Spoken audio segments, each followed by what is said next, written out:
no sé, de identidad con los lugares. Entonces, este concurso lo gana Marcelo Villafañe. Entre los jóvenes colaboradores estudiantes estaba Vanessa, que es socia del estudio, y que paradójicamente mucho tiempo después tiene que volver a trabajar en esto. Y Villafañe es un proyecto muy interesante que es dejar todo el parque una gran masa arbórea, una costanera alta y una costanera baja, con todos unos puentes como muelles. Esto tiene toda una geometría equiparable a la ciudad y esto toda una cosa más de movimiento natural, y proponía que todos los equipamientos en ese sector quedaban incrustados en la barranca, desaparecían al paseo general. Como todo concurso de ideas era buenísimo, como todo concurso un poco más real, vinculante, fue siempre inviable desde lo económico, desde lo factible, y entonces eso generó un gran litigio que duró muchos años.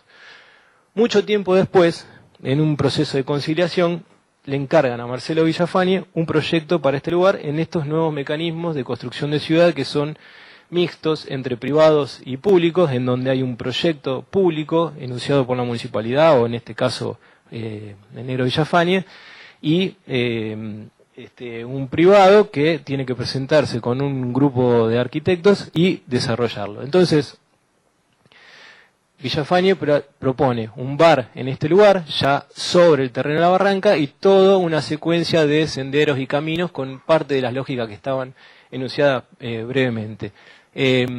Básicamente me interesa contar algunas situaciones generales, ¿no? ¿Cómo pensamos este espacio público nuevo?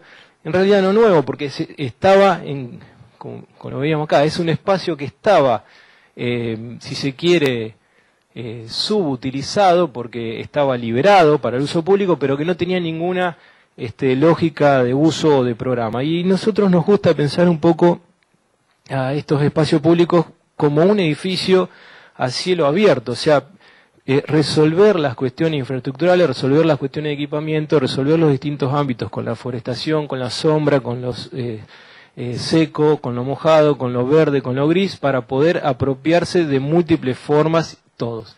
Entonces, en un registro de los senderos existentes que utilizaban por lo general la gente que ya estaba, empiezan todos estos trazados que son los caminos que van a los distintos lugares, a las distintas estaciones deportivas y recreativas, y con esta lógica anterior que había tenido el negro Villafañe sobre la que es la continuación de una trama de la ciudad marcando un territorio como colonizándolo, empieza esta superposición de grillas y cuadrículas que va haciendo a lo largo de todos los caminos una marca un poco artística a su mano de estas situaciones. Pero los caminos no solo son registro de una huella existente, sino que en nuestra labor terminan siendo un dispositivo para evacuar todas las aguas y evitar que haya un desmoronamiento de la barranca como sucede habitualmente, producto de el movimiento de los grandes barcos en un río que parece anchísimo pero que genera un rebote y va comiendo una barranca de tierra. Entonces, toda la secuencia de caminos empieza a incorporar estos albañales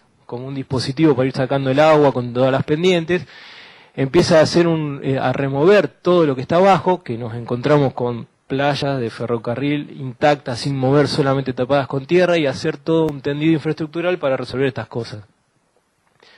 Un poco lo que contaba antes, ¿no? Estas tramas que empieza a insertar y de alguna manera dialogar aquello con esto.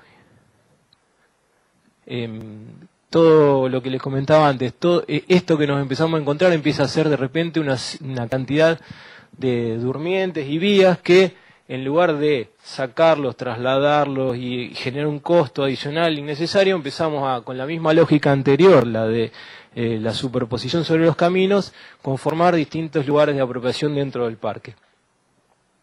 Finalmente el parque funciona así, acá está un poco todavía con el cerco y creciendo el verde, pero pasa esto, ¿no? Múltiples apropiaciones, usos, chicos jugando, gente vendiendo cosas, haciendo deporte, lo bueno y lo malo también, robos, lo que pasa en todo espacio público de una ciudad compleja. Y bueno, y el edificio propiamente del bar-restaurant, que también presenta algunas situaciones interesantes. Lo puse un poco porque es esto, ¿no? Acá llegó la ciudad, y acá quedan las cosas atípicas. Y este quedó ahí, solo, ¿no? Frente contra frente, lateral, todos me ven de todos lados.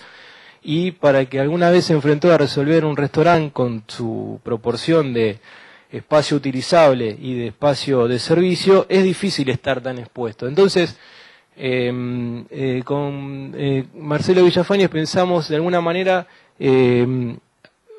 tener dos situaciones. Una, la del frente principal de vista al río, con las distintas situaciones de mesa y el salón principal, que intenta ir como desdibujándose y extenderse, por más que el restaurante tenía unos 500 metros cuadrados, extenderse para que uno no pueda terminar de diferenciar dónde empieza y dónde termina, ¿no? Hacia todos lados.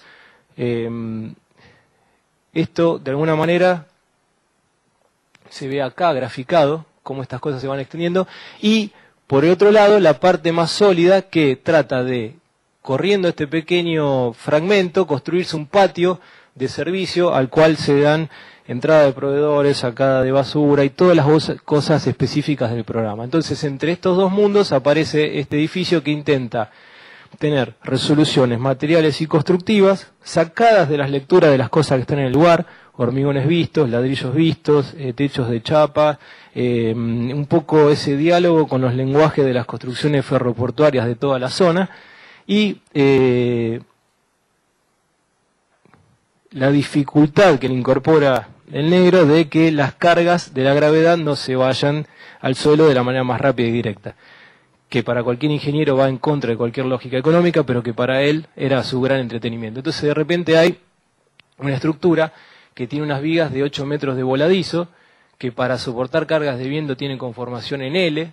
Entonces, al ser una L, permite, con algunas gradaciones que tuvimos que hacer con bastante precisión durante el proceso, incorporar estas grandes vigas multilaminadas que se acuñan y trabajan encastradas en ese lugar, y la incorporación de todos los elementos metálicos que terminan funcionando como tensores para que este techo no se vuele. El entramado interior, en donde esta misma lógica sigue en una secuencia y que permite dejar a la vista, pero relativamente ocultos, todo lo que son los movimientos de aire, iluminación, sonido, el tratamiento acústico y conformar esta pieza de gran complejidad pero de gran expresión.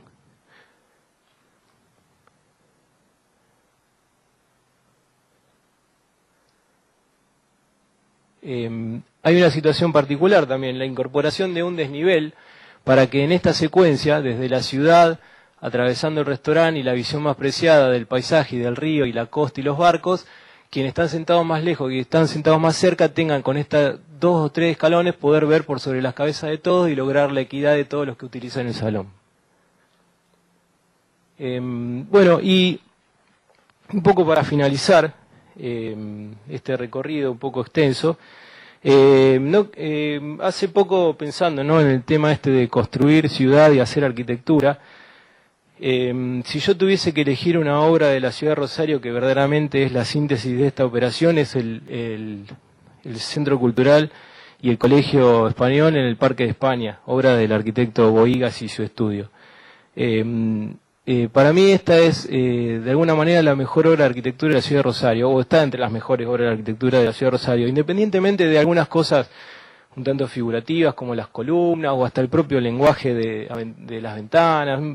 Es un edificio que se lo ha transgredido, pero sin embargo tiene dos cosas verdaderamente esenciales y son el que fue el primer edificio que apareció en la costa de Rosario y que dio un quiebre a la relación de una ciudad con su río y con su paisaje, el que propuso una reconstrucción de la identidad del rosarino en esa relación con el paisaje y ese trazo grueso de la isla, el que propició con la resolución de una escalera de esta envergadura y de esta escala que pasen estas cosas, que el edificio se constituya en un anfiteatro natural de día y de noche para distintos espectáculos. Un edificio que tuvo tiene como su valor principal el haber sido un edificio privado, una institución que da generosamente su terraza para que una ciudad y el área metropolitana vea el río. esa generosidad que tiene este edificio es lo que lo hace un edificio trascendente. Ya no importa si es un centro cultural o una escuela, es una obra de arquitectura que trascendió su propio encargo para constituirse en un motor de transformación de una ciudad. Y eso es algo que de alguna manera, dentro de la humildad de nuestros trabajos, uno debe tener en claro cada vez que lo afrenta. Ojalá esta breve charla, o no tan breve charla, un poco pueda transmitir una pasión que tenemos por hacer arquitectura y que de alguna manera en nuestra ciudad, en Rosario, se siente y se contagia. Gracias.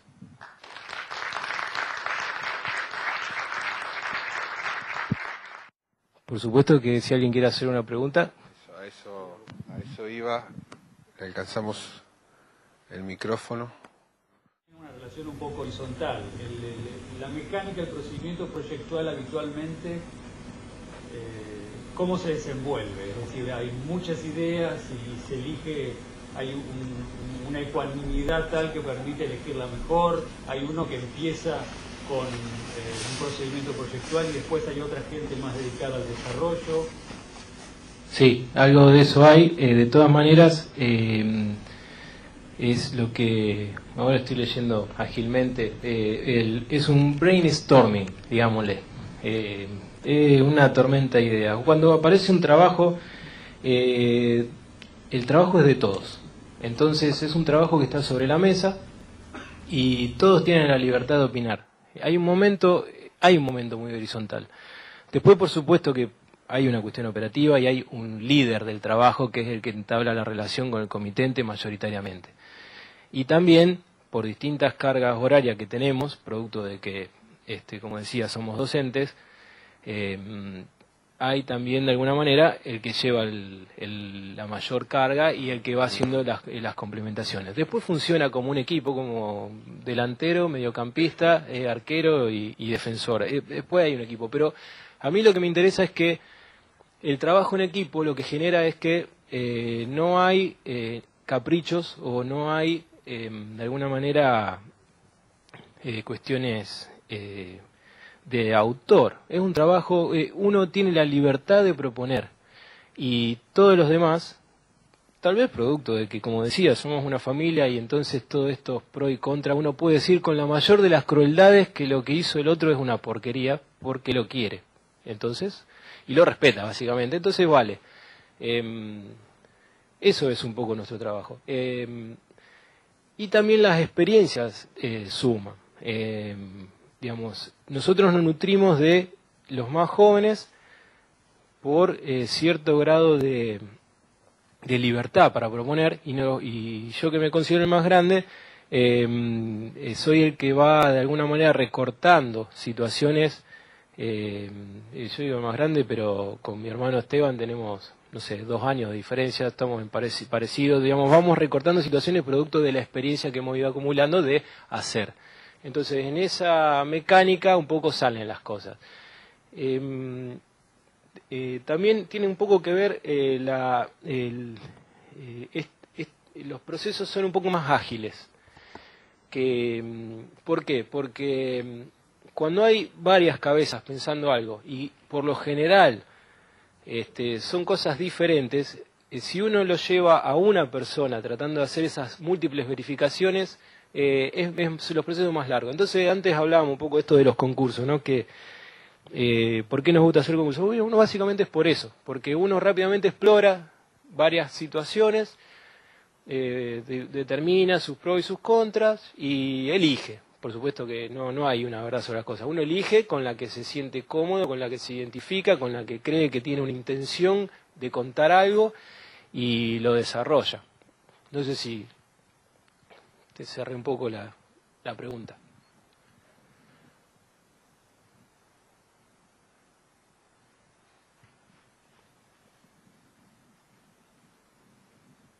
¿Puedo preguntar yo? Sí. De lo que vimos, vos terminaste como el circuito de tus obras con una obra que no es tuya, digamos, que te pareció como un, digamos, como un vuelco, como en algún momento un quiebre dentro de la historia de la arquitectura de Rosario, que de alguna manera ya era, digamos, en una etapa racionalista, una arquitectura buena, digamos, ¿no? De alguna manera, después en cada uno de los proyectos vos remitiste cada una de las obras a una situación urbana, ¿no? Un pasaje, una plaza, ¿no? Fuiste muy buen alumno respecto de la consigna de la charla.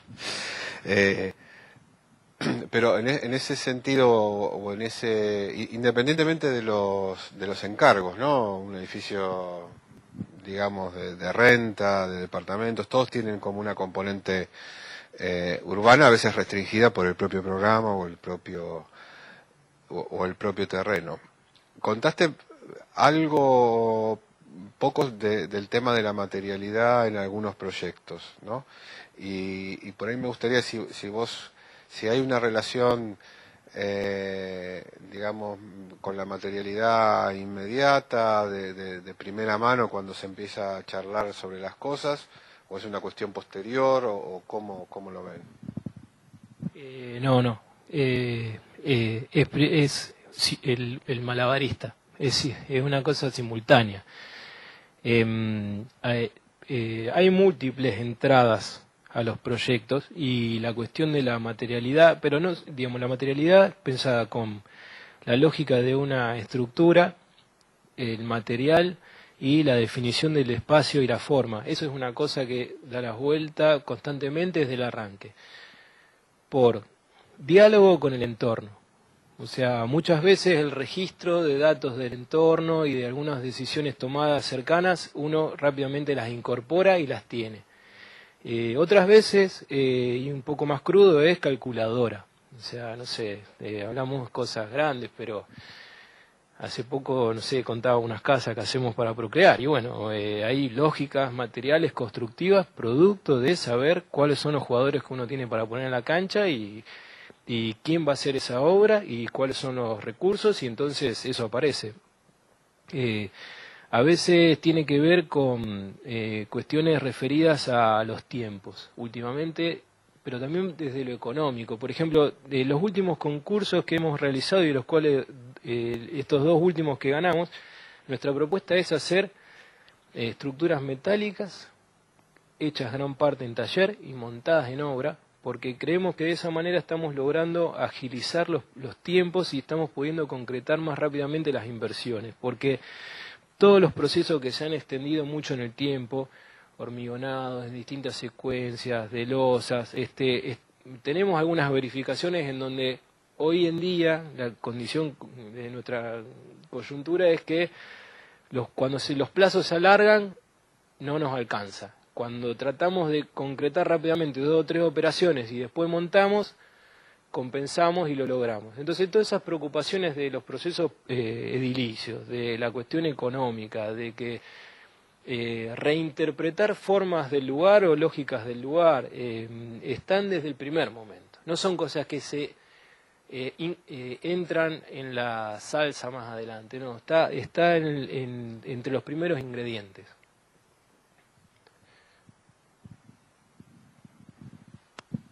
No veo nada.